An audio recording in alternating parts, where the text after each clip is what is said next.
Hey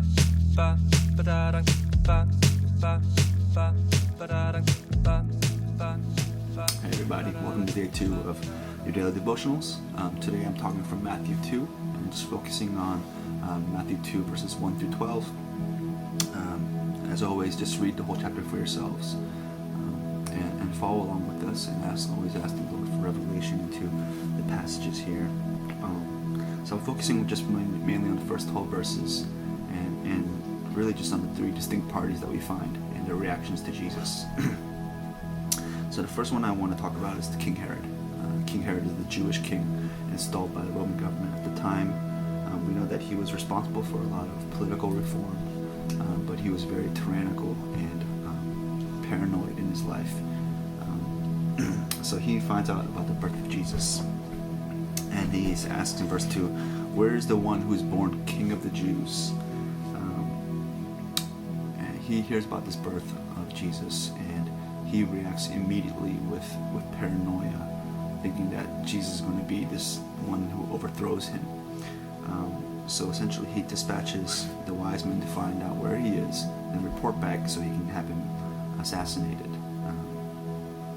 We know later on that the wise men choose not to return to tell him where baby is. And so he orders the execution of all boys 2 years and younger in Bethlehem of Judea and the surrounding districts. The second party that we look at are the chief priests and teachers of the law.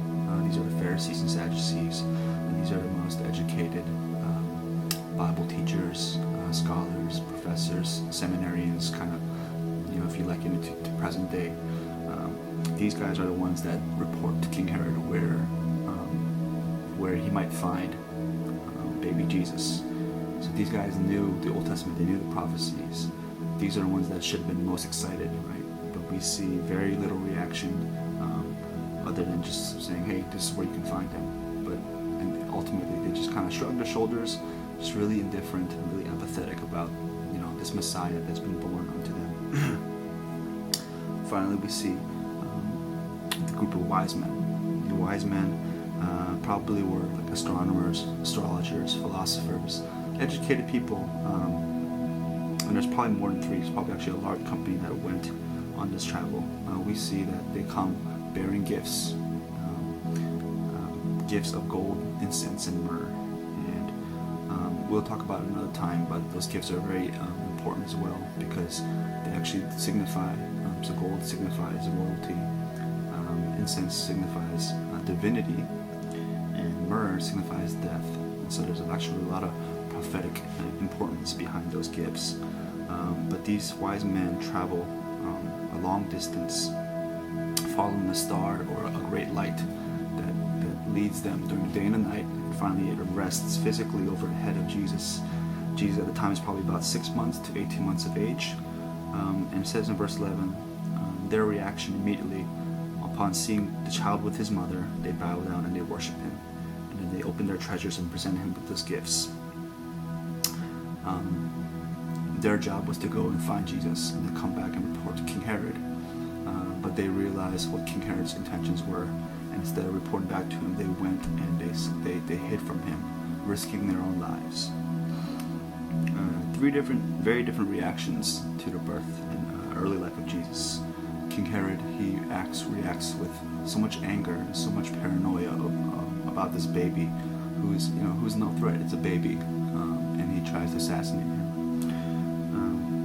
The ones that should be the most excited, these ones that know the prophecies, know the Old Testament very well, they react with indifference and just general apathy. And it's like, all right, well, he's over there, you can find him, and this has no transformational power in their life. But the last group are the wise men. These are the ones that travel a great distance, sacrificing their time, their energy, and their money in these gifts, and ultimately they risk their lives in not telling King Herod. And we see that their reaction to finding Jesus, this infant or this toddler, is one of worship, immediate worship. These are the reactions that we generally find anytime and every time someone hears about Jesus for the first, or just are hearing about Jesus. We either react with animosity, become an enemy of Christ. We don't really care and shrug our shoulders and continue going about our way, or we bow down in worship. I wanted to bring these up because my prayer for us as a youth group is to be the ones that are like the wise men that operate in wisdom, that see Jesus for who he is, even though he's just only a baby at the time.